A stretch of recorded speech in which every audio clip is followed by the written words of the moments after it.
हाँ, तो हम लोग ये देख रहे हैं कि अगर इस इक्वेशन में अगर ये एक्स वाई प्लेन में मूव कर रहा है तो क्या हम इसको वन डायमेंशनल में डिस्प्ले कर सकते हैं? तो यस, हमने इसको वन डायमेंशनल में डिस्प्ले करने के लिए हमने इसी लाइन के लॉन्ग एक्स एक्सिस, क्या इस वाले प्लेन को हम वन डायमेंशन में डिस्प्ले कर सकते हैं? नहीं कर सकते हैं। क्यों? क्योंकि आप अगर इसके अलोंग एक्स एक्सिस लोगे तो ये हमारा वाई एक्सिस होगा, यानी कि ऐसा इसके अंदर कोई पॉइंट्स नहीं है जो कि एक्स और वाई के रिस्पेक्ट में डिस्प्ले किया जा सकता है। हाँ, अगर एक्स वाई में देखें तो ये ओवरऑल एक्स में और वाई दोनों डायरेक्शन में साइमल्टेनियसली मूव कर रहा है, और ये मोशन इन टू डायमेंशन या मोशन इन प्लेन कहलाएगा, जो कि हम लोग नेक्स्ट काइनेमेटिक्स के पार्ट में स्टडी करेंगे। तो ये हमारा मोशन के बारे में स्टडी हो गया कि ये इस तरह का रहेगा।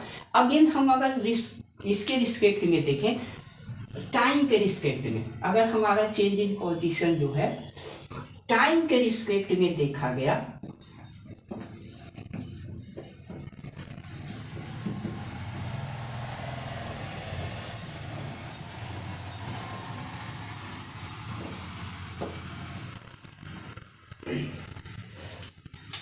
Equation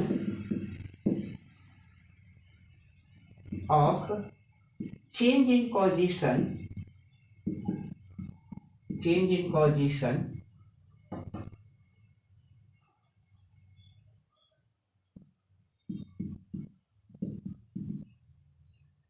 with respect to time, तो क्या आएगा?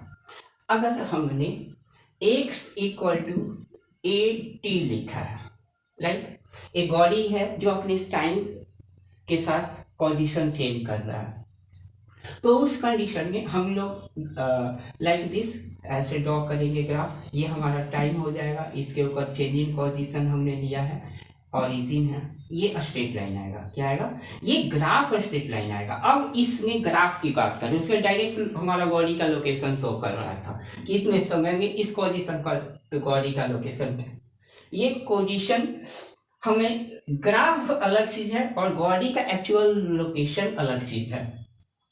अगर हम एक्चुअल लोकेशन के अकॉर्डिंग टू ग्राफ ड्रॉ करते हैं, अगर हम देखें कि इस बॉडी का जो स्ट्रेट लाइन आएगा, ये ऐसे, सॉरी ये ग्राफ ऐसे नहीं, x equal to a t है ना, टाइम चेंज कर रहा है और बॉडी का,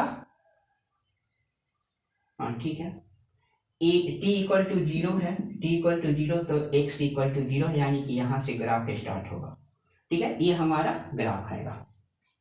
नाउ अगर हम बोले कि चाहे ए ऐसा होगा, y equal to a t हो या z equal to a t हो, तो ये सभी स्ट्रेट लाइन आएगा। नाउ अगर हम एक अनदर केसेस देखते हैं, x is equal to a t square, तो इस कंडीशन में इसमें और इसमें क्या डिफरेंस है? इसमें ये है कि body equal interval of times में इक्वल डिस्टेंस कवर कर रहा है। बॉडी मूव विद यूनिफॉर्म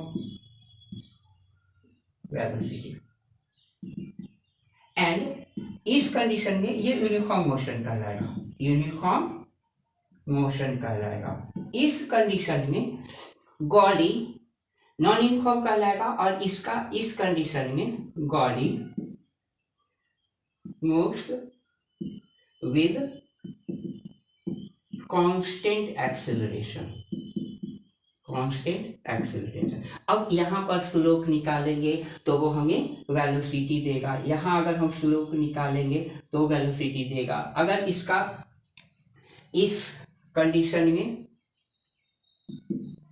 इसका वेलोसिटी चेंज करेगा, इस कंडीशन में x है, ये ऐसे ग्राफ आएगा, और ये हमारा टाइम है।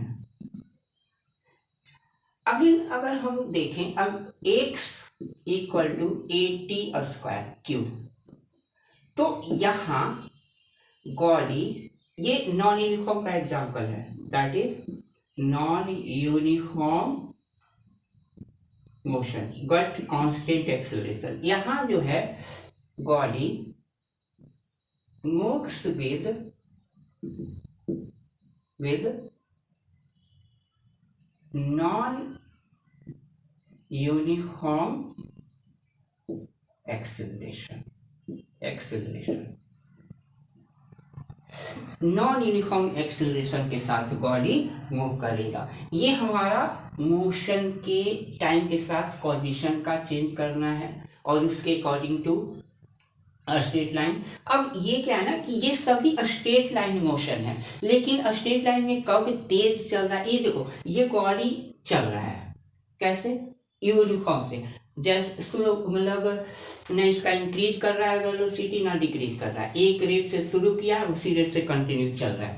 इसमें क्या है कि एवरी टाइम्स इसकी वेलोसिटी जो है वो इंक्रीज कर रहा है, मतलब बॉडी एक्सीलरेट हो गया, चल रहा है स्ट्रेट लाइन पर ही, चल रहा है स्ट्रेट लाइन नहीं, मोशन इन वन डायमेंशन ही है, लेकिन कैसे चल रहा है, तेज चल रहा है, स्लो चल रहा है, उसका स्पीड कैसे चेंज कर रहा है। तो that is a equation of condition. ये हमारा कंडीशन होगा जब बॉडी एक्सेलरेट करेगा। हाँ, अब नेक्स्ट हम बात करते हैं इसके लिए, यहाँ तक हम इक्वेशन ऑफ मोशन लगाएंगे इस यहाँ तक, लेकिन इसमें हमारा equation of motion not valid, motion not applicable. Now आगे हम लोग देखते हैं। इसके बाद जो पैरामीटर आता है हमारा position. What is position? Position is that जो बॉडी के एक्सैक्ट लोकेशन को रिफाइन कर रहा होता है। Position is what?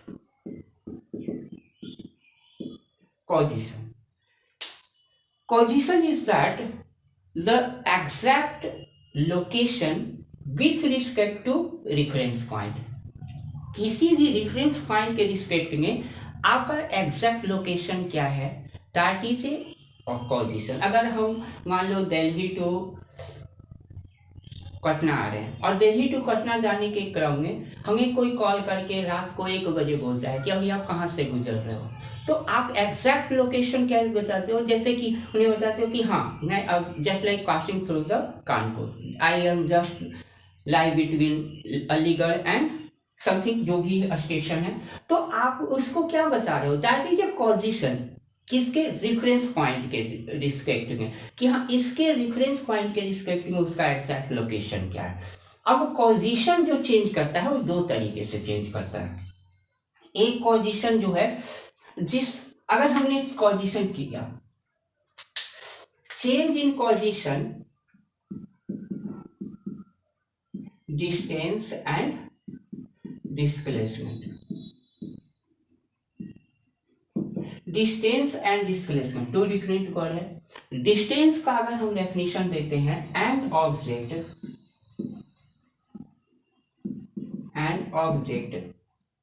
Change the position in any direction that is called distance। now अगर हम डिस्प्लेसमेंट की बात करें, an object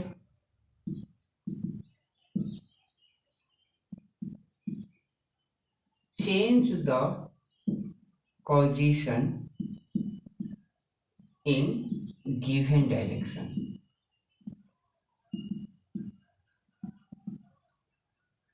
that is called displacement। now अगर मैं ये कहूं कि मैं यहाँ खड़ा हूं, आप मेरे को बोलो 2 मीटर मूव करने के लिए, तो मैं लेफ्ट मूव कर सकता हूँ, राइट मूव कर सकता हूँ, आगे कर सकता हूँ, पीछे कर सकता हूँ, जंप कर सकता हूँ। जंप में मान लो 2 मीटर नहीं कर सकते, मतलब कुछ तो कर ही सकता हूँ, तो मैं एनी डायरेक्शन में मूव कर सकता हूँ, दैट इज ए फ्रीडम। लेकिन आप मेरे को कहो 2 मीटर इन फ्रंट, अब क्या मैं इस तरफ कर सकता हूँ, इस तरफ मूव कर सकता हूँ, नहीं कर सकता, इस तरफ नहीं कर, सिर्फ फ्रंट में आप जहां कहीं भी हो उसमें। अगर देखो, अगर आपने मुझे बोला 2 मीटर मूव करने के लिए, तो मैं एनी डायरेक्शन में मूव कर सकता हूँ, तो दैट इज ए डिस्टेंस। ये क्या है, डिस्टेंस कहा आपने चलने के लिए। लेकिन अगर आपने कहा 2 मीटर इन फ्रंट, तो आपने मुझे क्या कर दिया, डिस्प्लेसमेंट करने के लिए कहा आपने मुझे, अब डिस्टेंस उसमें इंक्लूड नहीं हुआ। तो ये बहुत इंपॉर्टेंट पॉइंट है कि हम उसके अंदर किसी डिस्टेंस के अंदर टाइम इंक्लूड करते हैं।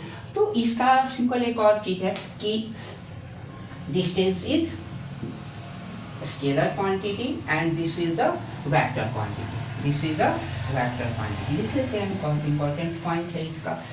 अगर हम डिस्टेंस और डिस्प्लेसमेंट की बात इसके अंदर और करने जाएं, तो अगर हम किसी पाथ के ऊपर मूव करते हैं, लाइक ये हमारा इनिशियल पोजीशन है xi and this is the final position xx। अगर एक बॉडी यहां से यहां तक जा रहा है one way, and this is the move for another way, and this is the move for another way, तीनों body moves at the same point, तीनों ही केसेस में बॉडी ए टू बी ही जा रहा है, that initial to final position जा रहा है। लेकिन इसके ए टू बी जाने के, A X I to X F जाने के 3 वे हैं, 3 way that likes, that is one way, and this is the second way, and this is the third way. ऐसा अगर हम देखते हैं कि अगर ये बंदा चलते हुए क्या हो रहा है, तो अगर आप इस पाथ से देखो चलते हुए, तो इस बॉडी के पास मूव करने का डायरेक्शन ये, यहाँ पर मूव करने का डायरेक्शन ये, इस पर डायरेक्शन मूव करने का, प्लस जितने पॉइंट्स इसमें पास कर रहा है सभी पॉइंट के ऊपर इस बॉडी का डायरेक्शन चेंज हो रहा है। इस कंडीशन में देखते हैं, इस तरफ डायरेक्शन यहाँ, ये यहाँ था तो इसका डायरेक्शन मूवमेंट का ये, यहाँ है तो यहाँ डायरेक्शन, यहाँ है तो यहाँ डायरेक्शन, मतलब इसमें भी डायरेक्शन चेंज कर रहा है क्या, इसमें कोई डायरेक्शन चेंज नहीं कर रहा है। तो जिस पाथ के बॉडी मूव करते हो अगर उसका डायरेक्शन चेंज नहीं करता होता है तो वो उसका डिस्प्लेसमेंट कहलाएगा। यानी कि third way is the displacement and another two gave 1 and second way is distance। now अगर हम डिस्टेंस के बाद डिस्प्लेसमेंट के एक और चीज देखते हैं, तो डिस्टेंस, इसमें थर्ड पॉइंट लिख रहा हूं मैं, distance may be greater than equal to displacement ये फिक्स है, या तो इक्वल होगा या उससे बड़ा होगा डिस्प्लेसमेंट। अच्छा, डिस्टेंस का नेक्स्ट हमारा मैग्नीट्यूड कितना होगा, तो मैग्नीट्यूड जो होता है distance equal to total path length, जबकि डिस्प्लेसमेंट का जो मैग्नीट्यूड होता है equal to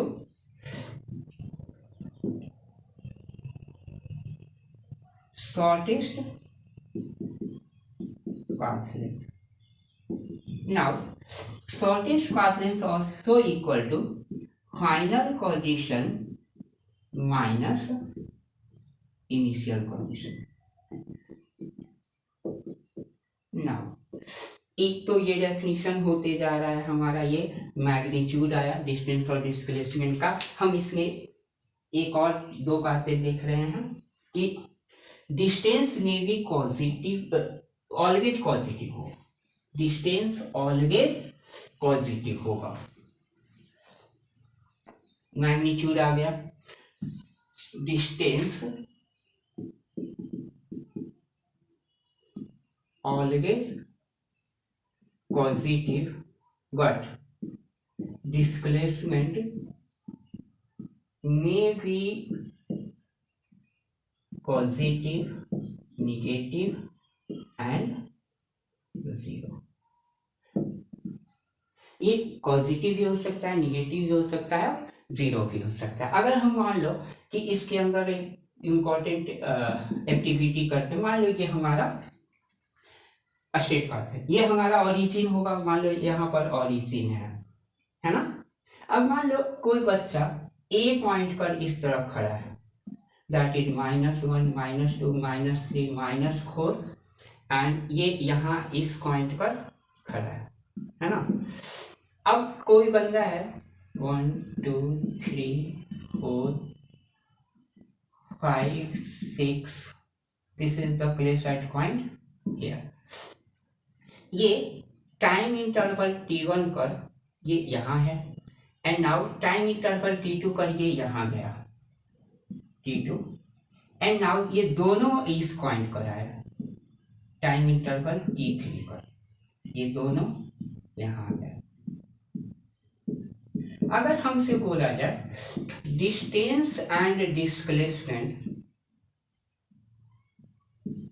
between time interval t1 t2 and time interval t1 t3, ये दो टाइम इंटरवल है, इन दोनों के बीच में हमें डिस्टेंस और डिस्प्लेसमेंट निकालना है।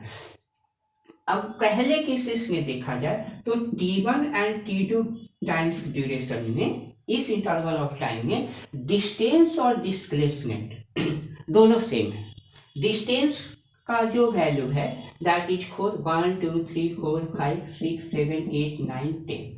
अगर हम देखें तो डिस्टेंस इज इक्वल टू क्या होता है, total path length, total path length this plus this, total path length कितना है 10 यूनिट का है। अब मीटर हो सकता है, सेंटीमीटर, जो हमें यूनिट दिया रहेगा लिख लेंगे।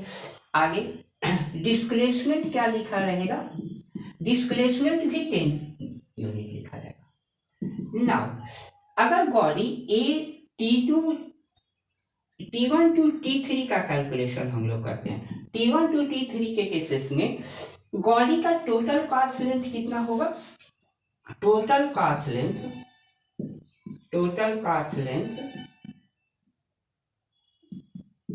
Distance equal to total path length, तो this plus this and plus this, ये वैल्यू कितना होगा 10 प्लस 5 दैट इज 15 यूनिट, ये डिस्टेंस आएगा। अगर डिस्प्लेसमेंट क्या आएगा, displacement initial and final position से, इस लोकेशन से इस लोकेशन के बीच का, तो ये हमारा इनिशियल पोजीशन है, फाइनल पोजीशन 1 है, तो 1 -4, तो ये हमारा क्या आ जाएगा 1 माइनस दैट इज 5 यूनिट। यहाँ की अगर हम निकालेंगे final position and initial position, तो फाइनल पोजीशन 6 यूनिट है, -4 that is also be obtain 10 unit, देखो सेम आएगा। ये हमारा कंडीशन है डिस्टेंस डिस्प्लेसमेंट का। आगे हम लोग और भी क्वेश्चन करेंगे, फिलहाल हम डायरेक्शन के अकॉर्डिंग टू देख रहे हैं कि कब हमें, ये हमने जस्ट ये बोला total path length and shortest path length को अगर हम फाइनल माइनस इनिशियल पोजीशन करेंगे सेम आएगा।